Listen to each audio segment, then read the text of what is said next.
আমার বাজরিকার পাখির যে বাচ্চাগুলো নিজে নিজে হাড়ি থেকে নেমে এসেছে তাদেরকে সরিয়ে নিলাম অন্য একটি খাঁচায়। আসসালামু আলাইকুম, আমি আছি আপনাদের সাথে সোহাগ এবং আপনারা সবাই দেখছেন ইনসিয়াস বার্ডস ভ্যালি।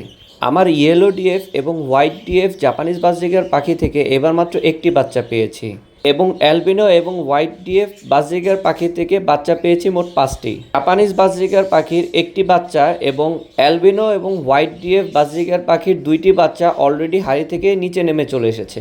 তাদেরকে বেশ কিছুদিন আমি নিচেই থাকতে দেই, তাদেরকে আর হাড়িতে উঠিয়ে দেইনি, এতে করে তারা নিজেরা খাওয়া শিখে গেছে।